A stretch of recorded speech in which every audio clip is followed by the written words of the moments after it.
नमस्कार विद्यार्थी मित्रांनो, स्वागत आहे आपलं BMS मराठी या यूट्यूब चॅनलवर. तर आता आपण जो आपला संहिताचा पेपर असणार आहे 23 तारखेला पहिलाच पेपर असणार आहे आपला संहिताचा. यासाठी पेपर प्रेझेंटेशन कसं असलं पाहिजे पेपरमध्ये, ज्यामुळे आपल्याला जास्तीत जास्त एकदम हाय स्कोर आपल्या पेपरमध्ये आपण त्या क्वेश्चनमध्ये त्या पेपरमध्ये करू शकतो. तर चला या व्हिडिओ टोटल हा पेपर प्रेझेंटेशनवरती असणार आहे. यामध्ये तुम्हाला एक क्वेश्चन आणलाय, साध्य व असाध्यवादी स्पष्ट करा. हा मोस्ट ऑफ द एलक्यूला क्वेश्चन विचारला जातो आणि ह्या क्वेश्चनला मी बेसिस धरून कशा प्रकारे आपण पेपरमध्ये प्रेझेंटेशन करायचे, म्हणजे सगळे क्वेश्चन तुम्हाला कशा प्रकारे तुम्ही अटेम्प्ट करायचे, ज्यामुळे तुम्हाला पेपरमध्ये एकदम चांगल्यापैकी एकदम हाय स्कोर तुम्ही करू शकणार आहे. समजलं ना? आता यामध्ये सुरुवातीला तुम्हाला सांगतो मी, आता इथं बघू शकता हा एलक्यूला क्वेश्चन अशा प्रकारे आला. त्यामध्ये तुम्हाला काय करायला होतं, क्वेश्चनमध्ये तुम्हाला हा क्वेश्चनचा नंबर इथं टाकायचा. समजा तुमचं आन्सर शीट आहे, ते सुरुवातीला काय करायचं, मेन तुम्हाला क्वेश्चनचा जो नंबर असेल एसक्यू मधला हा पहिला एलक्यू मधला पहिला एलक्यू असेल तर त्यामध्ये तुम्ही क्वेश्चन नंबर 1 म्हणून असा टाकून द्यायचा. एलक्यूचा सेक्शन समजा आपला जो काही सी सेक्शन आहे त्यामधलं ते पहिला एलक्यू आपण सुरुवात केली, आन्सरला सुरुवात केली. आता सुरुवातीला मेन काम काय करायचं, जे क्वेश्चनमध्ये विचारलंय ते तुम्हाला हेडिंगच्या स्वरूपात लिहायचे. काय लिहायचं बघा, साध्य असाध्य व्याधी स्पष्ट करा आपल्या विचारलं होतं. आपण हेडिंग टाकायची सुरुवातीला, जे क्वेश्चनमध्ये विचारलंय ती सुरुवातीला हेडिंग टाकायची. बरं, पहिला पॉईंट काय, हेडिंग टाकायची. हेडिंग टाकले आपण साध्य व असाध्य व्याधी टाकले, हे हेडिंग टाकले आपण साध्य व असाध्य व्याधी टाकले. पहिलं काम झालं. मग एक्झामिनर जो पेपर चेक करणार त्याला कळलं की हा क्वेश्चन काय, त्याला हेडिंग वाचली की त्याला कळलं क्वेश्चन काय. नंतर त्यामध्ये तुम्हाला काय करायचं,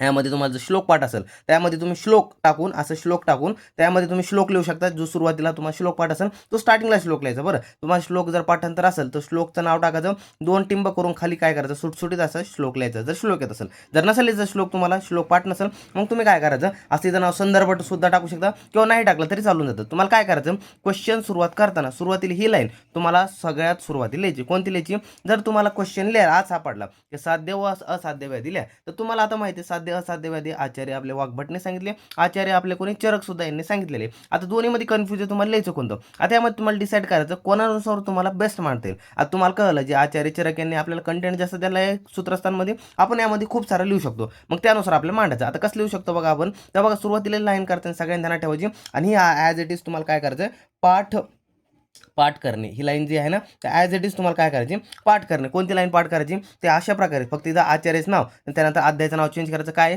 ते बघा, हे बघा काय सांगितलं, आचार्य चरक यांनी आपल्या चरक संहिता सूत्रस्थान अध्याय 10 मध्ये महाचतुष्पा अध्याय यामध्ये साध्य असाध्य व्याधीचे वर्णन केले आहे, म्हणजे वर्णन वगैरे केल्यास सांगितलं आपण. म्हणजे काय केलं आपण, सुरुवातीला सांगितलं आम्ही कोणानुसार लिहितो, तर आचार्य चरक यांच्यानुसार आपण उत्तराला सुरुवात केली. त्यामध्ये पण सांगितलं आचार्य चरक यांचा ग्रंथ कोणता, तर चरक संहिता. त्यामध्ये पण आपण काय सांगितलं, सूत्रस्थान. सूत्रस्थान आहे बरं आपल्याला, जे आपण फर्स्ट इयर आहे त्यामध्ये आपलं सूत्रस्थान आहे. सूत्रस्थान मधला पण अध्याय कितवा, 10वा. म्हणजे पेपर प्रेझेंटेशन जो काही पेपर चेक करणार त्याला आयडिया काय लागला, याला काय सूत्रस्थान पण माहिती, चरक संहिता माहिती, अध्याय पण सुद्धा माहिती आणि त्यासोबत अध्यायाचं नाव सुद्धा माहिती, महाचतुष्पाद अध्याय. महाचतुष्पाद अध्यायामध्ये काय साध्य असाध्याचं वर्णन केलंय. त्याला कळलं की जे पेपर चेक करणार त्या टीचर्सला कळलं की ह्यांना काय बाबा, याला अभ्यास आहे बाबा, अभ्यास आहे. त्याला इथून कळून गेलं की त्याच्या का माइंडमध्ये क्लिअर आयडिया झाला, पोरग काय हुशार आहे. आता पोरग हुशार आहे, त्याला डोक्यात आणून गेलं की याला पोरग हुशार आहे, पोराला काय करायचं, आरामशीर यामध्ये आपण चांगले मार्क देऊ शकतो. समजलं, त्यामध्ये आपण त्याचे चांगले मार्क देऊ शकतो. मग त्याने काय करायचं, पुढे सांगितलं पोरांनी बघा, म्हणजे वर्णन वगैरे केलं असं मांडलं आपण असं सांगितलं. त्यानंतर बघा पुढं आता काय करायचं, तुम्हाला अशा प्रकारे तुम्हाला जर फ्लो चार्ट वगैरे येत असेल, त्यामधला तुम्हाला फ्लो चार्ट असेल तर त्या प्रकारे तुम्हाला फ्लो चार्ट मांडायचं. आता बघा त्या पानावर तो आपण काय केलं, फ्लो चार्ट वगैरे मांडायला सुरुवात केली. आता त्याच जिथं काय सुरुवात केली ना, तर सेपरेट पानावर आपल्याला कधी काय करायचं, फ्लो चार्ट एका सेपरेट पानावर ते काढायचं. जिथं सुरुवात केली समजा तुम्हाला तिथं माहिती असेल तिथं किंवा नेक्स्ट पेजेसवरती तुम्ही सेपरेट एका पानावरती तुम्हाला फ्लो चार्ट मांडायचा. म्हणजे फ्लो चार्ट काढला तर सेपरेट एका पेजवरती फ्लो चार्टच काढायचा. समजलं, मोठा फ्लो चार्ट असेल तर अर्ध्या पानात काढा, म्हणजे पूर्ण पानात काढा, आणि जर अर्धा वगैरे तुम्हाला तसं अर्ध्यात काढा, त्याच्या खाली जे काही फ्लो चार्ट आहे तर त्याचं एक्सप्लेनेशन वगैरे अर्ध्या पानात कळलं ना. अशा प्रकारे आपल्याला करायचं. आता बघा इथं आपल्याला माहित होतं फ्लो चार्ट होता आपल्याला, तर व्याधीचं आपण काय केलं, डिवाइड केलं. व्याधी 2 आहे, साध्य असाध्य. साध्य असाध्याचं वर्णन करतो म्हणून साध्यचं असाध्य असाध्य व्याधी. अगोदर सुरुवातीला पेपर चेकरला आयडिया लागून गेला, पोरग हुशार आहे बाबा. त्यानंतर दुसरं काय आपण काय केलं, त्यात फ्लो चार्ट टाकला. फ्लो चार्टमुळे त्याला आयडिया लागला की ह्याचा खरंच अभ्यास आहे बाबा. मग त्याला काय आयडिया कळली, त्याला काय पेपरमध्ये आपण याला चांगले मार्क देऊ शकतो, 7-8 मार्क इझिली देऊ शकतो. मग यामध्ये तुम्ही काय फ्लो चार्ट टाकला, साध्य असाध्य व्याधी, साध्याचे पुन्हा सुखसाध्य कष्टसाध्य अशा प्रकारे चार्ट काढायचं तुम्हाला. त्यामध्ये असाध्याचे पण याप्य आणि अनुक्रम आहे. आपण अनुक्रमला काय म्हणतो, प्रत्येक हे असं म्हणतो असतो. त्यानंतर सुख साध्य कष्टसाध्य यांना मिळून आपण काय करत असतो, यांची पुन्हा डिवाइड करत असतो. यामध्ये अल्प चिकित्सा, मध्यम चिकित्सा साध्य, त्यात उत्कृष्ट चिकित्सा साध्य, अशा प्रकारे जे पुन्हा आपण काय करतो, उपभेद पाडत असतो. समजलं, अशा प्रकारे. आता यामध्ये बघा आपण जे काही वर चार्ट मांडलाय तर तो चार्ट तुम्हाला काय करायचा, ॲज इट इज लिहायचा. काही विद्यार्थी म्हणजे सर आम्ही पेपरमध्ये जर असा वर चार्ट लिहिला तर खाली एक्सप्लेन करायचं का, तर काय म्हणते करायचं का नाही, तर तुम्हाला काय करायचं, हो बाळा तुम्हाला एक्सप्लेन जे काय वर चार्ट लिहिलाय तर त्या चार्टला तुम्हाला काय करायचं ॲज इट इज खाली उतरून काढायचं आहे, म्हणजे तुम्हाला कुठेही मार्क काढला नाही पाहिजे. आता बघा तुम्ही काय वर केलं, जे काही व्याधीचे जे काही वर्णने वगैरे, तर व्याधीचे आचार्य चरक यांनी मुख्य 2 प्रकार मानले. कोणकोणते बघा,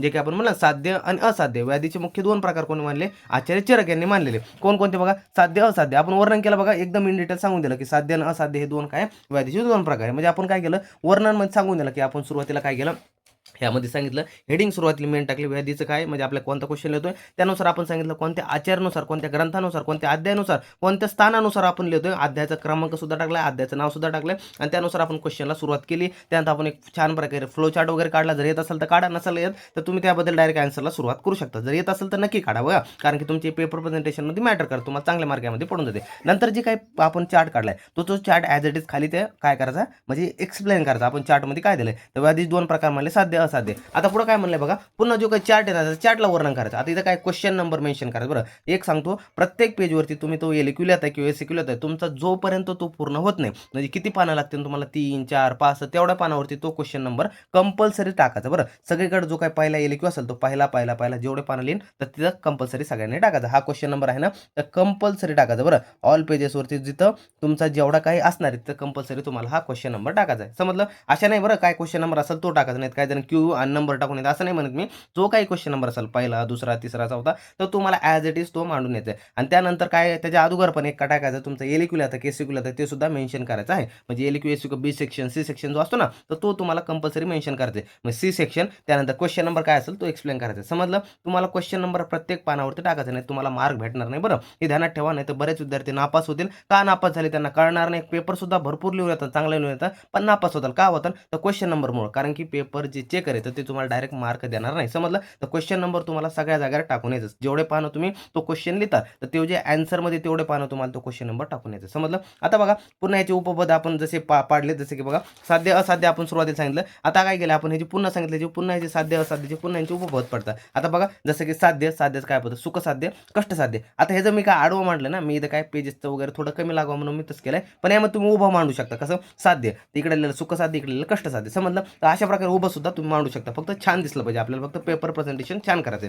नंतर असाध्यामध्ये इकडे लिहायचं, व्याप्य इकडे लिहायचं, अनुक्रमला आपण प्रत्येक हे असं म्हणत असतो. समजलं? अशा प्रकारे तुम्हाला मांडायचं. त्यानंतर आता हे झालं आपलं, संपला फ्लो चार्ट. आपण काय केलं, सुरुवातीला सांगितलं फ्लो चार्ट काढला, फ्लो चार्ट आपण काय केलं इकडे एक्सप्लेन केला. समजलं? आता फ्लो चार्ट केला, समज आपलं 1 ते 1.5 पानं भरलंय. आता काय करायचं, आपल्या उत्तराला मेन सुरुवात करायची. आपल्याला जे माहिती आहे आता त्यामध्ये आपण टाकली पहिली हेडिंग टाकली साध्य रोग. आता साध्यमध्ये आपल्या सुरू काय बघा, साध्याला काय सुरुवातीला होतं, सुख साध्य. आपल्याला माहिती आहे ना, सुख साध्यमध्ये काय होणार, तर सुख साध्य लक्षण वगैरे टाकायचं आणि अशा प्रकारे आपण काय करायचं, एक्सप्लेन करायला सुरुवात करायची. मेन हेडिंग वर टाकायची, त्याच्या खाली अंडरलाईन वगैरे करू शकता. तुम्हाला पॉसिबल आहे, तुम्हाला युनिव्हर्सिटी मान्य करते. त्यामध्ये अंडरलाईन वगैरे करू शकता. त्याखाली तुम्ही साध्य रोग वगैरे अंडरलाईन करू, त्यानंतर सुख साध्य वगैरे एकला अंडरलाईन करा. अशामध्ये तुम्हाला काही जास्त हॅश स्टार वगैरे काढायचं नाही. तुम्हाला पेपरमध्ये असं काही करायचं नाही, जेणेकरून पेपर आपला रिझल्ट विथेड लागेल. त्यामुळे तुम्हाला सिंगल अंडरलाईन जरी केली त्याच्या खाली चालून जाते. आता सुख साध्यामध्ये काय लक्षणमध्ये लिहू शकता बघा, तर रोगाचे जे काही हेतू आहे, रूप, पूर्वरूप, यामध्ये काय म्हणतात अल्प प्रमाणित वगैरे असणार. जे काही रोगाचे हेतू, पूर्वरूप, जे काही रूप वगैरे असणार ते अल्प प्रमाणाचे लक्षण वगैरे असणार आहे. त्यानंतर दोष आणि दुष्य हे समान गुणांचे नसेल आणि प्रकृती नसेल. नॉर्मल जे दोष आणि दुष्य यांचे जे काही असणारे प्रकृती किंवा गुण असणारे हे पूर्ण अपोजिट असणार आहे. त्यामुळे कसं असणार आहे, हा सुख साध्य व्याधी असणार आहे.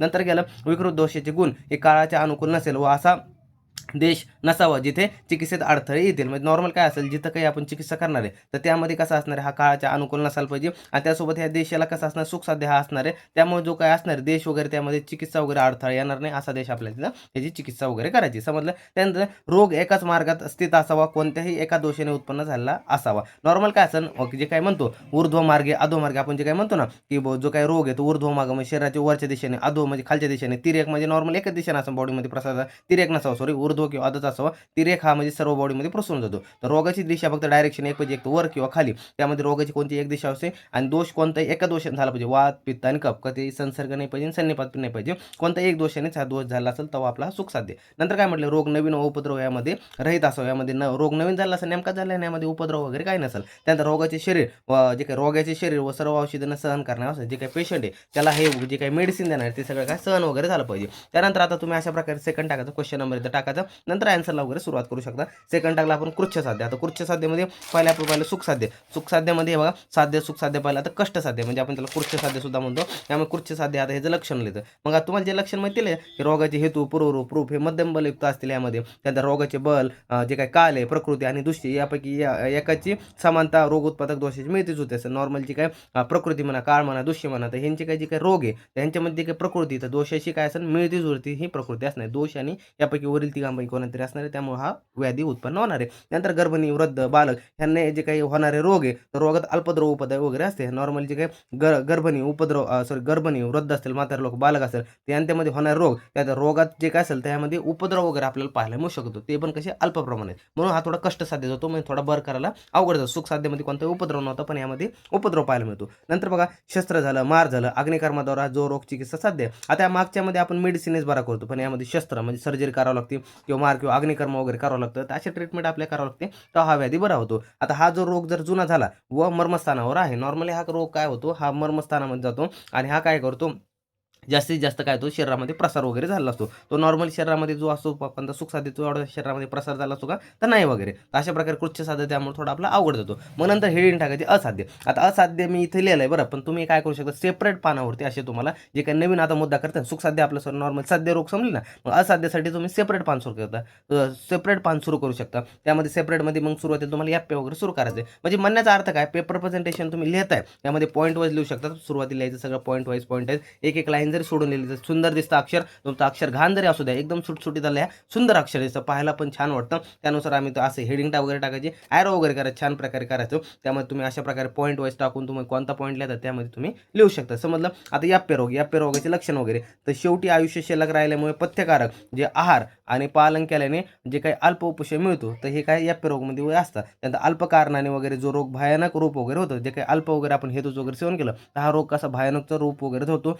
म्हणजे हा सिव्हिअर फॉर्ममध्ये जातो. ज्या रोगात दोष गंभीर नेदादी धातू प्रविष्ट करतात. नॉर्मल काय होतं की जे काही रोग असेल ते धातूमध्ये काय करतात, आश्रय घेतात, ते कसे याप्पे रोग वगैरे असतात. याप्पेमध्ये थोडे असाध्यमधले असतात, पण ह्यामध्ये थोडी काय करतो मनुष्य जिवंत असतो, ह्यामध्ये ट्रीटमेंटनुसार त्याला काय होतं बरं वगैरे वाटतं. पण जो आपला काय नुकताच असतो काय प्रत्येक जे काही अनुपक्रम आपण याला म्हणतो, तो त्यामध्ये पेशंटला काय असतो असाध्यपूर्ण असतो. त्यामध्ये कोणत्याही गोळी औषध काहीच काम करत नाही. यामध्ये आपण याप्पेमध्ये काय करू शकतो, सर्जरी वगैरे करून म्हणा, काही मेडिसिन देऊन तर त्यामध्ये पेशंट जिवंत ठेवू शकतो. पण जो काय अनुक्रम असेल यामध्ये पेशंटला तसं काही करता येत नाही. पेशंट डायरेक्ट आपण सांगतो या एवढ्या दिवसाचा मेहमान आहे बाबा, त्यानंतर जाणार आहे. त्यानंतर आता बघा अशा प्रकारे इथं क्वेश्चन नंबर टाकला, आपण पुन्हा आन्सरला सुरुवात केली. त्यानंतर दोष, मर्म, संधी इत्यादीमध्ये हा आश्रित असतो कोण, याप्पे रोग. दोष म्हणजे व्याधी, तर दोषांपासून हा उत्पन्न झाला असतो. नॉर्मल दोष किती, 2 दोष 3 दोष यापासून हा उत्पन्न झाला. दोषांपासून म्हणजे अनेक दोषांपासून हा उत्पन्न झाला असतो कोणता, याप्पे. आता बघा त्यानंतर आपण डबल टाकलं नंबरिंग वगैरे, सेकंड टाकली असाध्याची. मग प्रत्येक आहे आपण अनुक्रम याला म्हणतो व्याधी वगैरे. त्यामध्ये लक्षण जो रोग गंभीर आहे, अनेक जे काही रस रक्ताचे धातूत मिश्रित आहे, त्यानंतर त्रिदोषित आहे, युक्तिपूर्वक चिकित्सा केल्यावर आबारा वगैरे होत नाही, जो रोग सर्व मार्गात किंवा मर्मस्थानी संदेह ऊर्ध्व अर्ध या मार्गात आश्रित आहे, अरिष्ट लक्षण उपस्थित असेल, हे रोग चिकित्सा करण्यायोग्य आहे अशा वगैरे न आहे, हे नॉर्मली चिकित्सा न करण्यायोग्य वगैरे आहे, तर ते असाध्य वगैरे आहे. आणि शेवटी आपलं झालं तर त्यामध्ये शेवटला आपला आन्सर संपलं. त्यामध्ये आपण अशा प्रकारे लिहायचं. अशा प्रकारे जो की आपला आचार्य चरक यांनी साध्य असाध्यवादीचे वर्णन महाचतुष्पाद या अध्यायामध्ये वर्णन केलं आहे. अशा प्रकारे आपण काय सांगितलं, सुरुवातीला पण एक्सप्लेन केलं कोणानुसार लिहिलं, शेवटला पण एक्सप्लेन केलं की आचार्य चरक यांनी साध्य असाध्यवादीचे कोणत्या अध्यायामध्ये, तर महाचतुष्पाद अध्यायामध्ये वर्णन केलंय. समजलं. तर अशा प्रकारे सुरुवात पण केली, शेवट पण केला आणि छान प्रकारे मांडले पण. आता यामध्ये तुम्हाला आणखी एक सांगतो मी पॉईंट, तुम्हाला सर असं का लिहायचं, याच्यामध्ये आम्हाला मार्क मिळते का, हो बाळा, यामध्ये तुला आरामशीर इझिली 8 ते 9 मार्क इझिली प्रत्येक क्वेश्चनमध्ये मिळतील. आता तुम्हाला एक सांगतो मी, प्रत्येक क्वेश्चन सहिताचा असं असतो, यामध्ये तुम्हाला आउट ऑफ कोणला देता येत नाही. 9 देतील, साईड 9 देतील, पण 10 कोणला देता येणार नाही. 9 देतील, 9 देतील, साईड 9 देतील, पण 10 कोणला देता येणार नाही. मग तुम्हाला काय करायचं, आता ह्या कंडिशनमध्ये बघा की तुम्ही आणखी मार्क कसे वाढू शकतात बरं, तुम्हाला 7-8 वर देऊ शकता ते. त्यामध्ये तुम्ही जे सुख साध्य ना, तो सुख साध्य इथं लिहून याच्या साईडला ॲरो करून अशा प्रकारे सुद्धा तुम्ही पेपर प्रेझेंटेशन करू शकता. म्हणजे म्हणण्याचा अर्थ कसा, असं टाकला आपण सुख साध्य, सुख साध्य, आणि अशा प्रकारे तुम्ही काय केलं, ह्याला समजा आपण काय केलं, आता गोल वगैरे तर मोस्ट ऑफ दी जमत नाही वगैरे बरं का, पण यामध्ये आपण काय केलं, ॲरो वगैरे केलं, अशा प्रकारे केलं आणि अशा प्रकारे आपण पॉईंट वाईज येतं मांडण्याचा प्रयत्न केला. समजलं. तर अशा प्रकारे आपण मांडण्याचा वगैरे प्रयत्न केला. समजलं. म्हणण्याचा अर्थ काय की तुम्ही एका पेजवरती कशा प्रकारे पूर्ण टोटल पॉईंट वाईज मांडत आहे, म्हणजे फ्लो चार्टमध्ये मांडताय, तर तुम्हाला चांगले मार्क मिळणार. तुम्ही जेवढा जास्त फ्लो चार्टमध्ये पेपर लिहिला, फ्लो चार्ट बघा, फ्लो चार्ट जेवढा जास्त तुम्ही फ्लो चार्टचा यूज करताल तेवढे तुमचे काय होणार, मार्क्स काय होणार आहे, खूप खूप खूप वाढणार, मार्क्स खूप वाढणार. तुम्ही जेवढा जास्त फ्लो चार्ट वगैरे, तर अशा प्रकारे तुम्ही सुद्धा यूज करू शकतात वगैरे लिहिण्यासाठी. तर मी जसं असं लिहिलं तर अशा प्रकारे तुम्ही वेगळं असं म्हणू शकता. फक्त कंडिशन एक काय, कारण की पेपरचा जो असतो आपला युनिव्हर्सिटीज पेपर, त्याचा कसं असतो, थोडा बारीक असतो, वर करतो. त्यामध्ये तुम्हाला काय होईल, तर बऱ्याच कंडिशनमध्ये हे वाक्य जे आहेत ना, हे पूर्ण बसणार नाही. मग यामध्ये तुम्हाला काय होऊ शकतं, की जे काही पूर्ण सेंटेन्स हे बसत नाही, ह्यामध्ये मग तुम्हाला शॉर्टमध्ये लिहावं लागले. तर मग जे काही ऑर्डिनल वाक्य लिहिलं इकडे बसणार नाही आपल्या पूर्ण पेजवरती. मग त्यामध्ये तुम्हाला थोडी शॉर्टमध्ये लिहावं लागतील. पण अशा प्रकारे सुद्धा तुम्ही मांडू शकता. मग सुख साध्य तसल्या, त्यानंतर जे काय आपलं कृत्य साध्य, मग कष्ट साध्य तसल्या, या तसल्या, म्हणजे पूर्ण जो क्वेश्चन पूर्ण फ्लो चार्टमध्ये मांडण्याचा प्रयत्न करा. जेवढा तुम्हाला एक्सप्लेन करता येईल तेवढा करा आणि फ्लो चार्ट मांडण्याचा प्रयत्न करा. तर अशा प्रकारे करून तुम्ही पूर्ण या क्वेश्चनमध्ये इझिली मध्ये तर तुम्ही 10 पैकी 9 मार्क इझिली करू शकतात. यामध्ये तुम्हाला जर श्लोक वगैरे येत असेल तर चांगल्याचे श्लोकमध्ये तुम्हाला चांगले मार्क पडते. जर श्लोक वगैरे नसेल येत तर त्यामध्ये तुम्ही असं वगैरे लिहू शकता. समजलं. पण सुरुवातीला ही लाईन तुम्हाला डायरेक्ट करायची, सगळ्यांना पाठ करायची आणि ही लाईन तुम्हाला डायरेक्ट 1 ते 2 मार्क इझिली प्रत्येक क्वेश्चनमध्ये वाढून देते. समजलं. LQ मध्ये 2 मार्क तर इझिली वाढून देईल, SQ मध्ये 1 क्वेश्चन वाढून देईल, इझिली मार्क देईल. आता हे बघा, तुम्ही अशा प्रकारे पेपर लिहिता ना, तर शेवटी पेपर झाल्या मला सांगा, बघा तुमचा रिझल्ट लागला, तुम्हाला खूप चांगले यामध्ये मार्क मिळाले असतील. का बरं? तर ह्या लाईनमुळं किंवा आणखी पेपर प्रेझेंटेशनमुळं. तर हे कसं असतं, पेपर प्रेझेंटेशन काही टिप्स असतात, पेपर कशा प्रकारे मांडायचा. निवड लिहायचा म्हणून काही पण लिहायचं नसतो. पेपर मांडण्याची एक कला असते, त्यानुसार तुम्ही मांडताय किती, म्हणजे तुम्हाला त्या गोष्टीचं तुम्हाला 70-80% नॉलेज असेल, तर तुम्ही मांडताय खूप छान, तर तुम्हाला खूप चांगले मार्क पडणार आहे. ॲज कम्पेअर टू जे विद्यार्थी खूप चिडचिड लिहित आहे, पॅसेजमध्ये लिहित आहे, जे एकदम पूर्ण असं चिडवून लिहित आहे, एकत्र जागेवर लिहित आहे, तर त्यांना खूप काही मार्क पडतात. पण तुम्ही जर फ्लो चार्टमध्ये यूज केला, असं लिहिलं, त्यानंतर पॉईंट वाईज लिहिलं, अशा प्रकारे तुम्ही चार्ट लिहिले, त्याचे पूर्ण खाली एक्सप्लेनेशन सुद्धा केले, चार्ट करून त्याचं एक्सप्लेनेशन केलं, त्यानंतर अशा प्रकारे तुम्ही मांडण्याचा प्रयत्न केला, तर तुम्हाला चांगले खूप मार्क मिळतात. त्यानंतर असे पॉईंट वाईज छान सुटसुटीत लिहिलं, सुंदर लिहिलं, तर तुम्हाला चांगले मार्क मिळतात. समजलं. तर अशा प्रकारे टोटल हे आपलं प्रेझेंटेशन, म्हणजे क्वेश्चन कसा अटेम्प्ट करायचा, हा पूर्ण प्रेझेंटेशन होतं पेपर प्रेझेंटेशनचं. नंतर आपण आणखी एक व्हिडिओ बनवूया पेपरमध्ये काय सिली मिस्टेक वगैरे आवड करायच्या. जर हा व्हिडिओ सुद्धा पाहिजे असेल तर तो नक्की बनवून घेऊन येऊया आपण. पण फक्त तुमच्या कसं आहे, तुमच्या कॉमेंटवर डिपेंड करेल. जर तुम्ही सांगताल किंवा ह्या व्हिडिओ लाईक वगैरे करता, चॅनलला सबस्क्राईब करता, तर मी नक्की घेऊन येईन. आणि जर नसेल गरज तर काय गरज वगैरे, तर समजलं. तर भेटूया पुढच्या व्हिडिओमध्ये पुढचा टॉपिक घेऊन. काय आणखी सुद्धा काही डाऊट असेल तर पर्सनल नंबर आहे माझा, तर बिंदास मला मॅसेज वगैरे करा. त्यासोबत आपण काय करतो, आणखी खूप काय एक्सपेक्टेड, म्हणजे आणखी खूप काय नवीन वगैरे घेऊन येणार आहे, ते तुम्हाला नंतरच सांगेन मी. तर लवकरच भेटूया नवीन टॉपिक सोबत. तोपर्यंत धन्यवाद.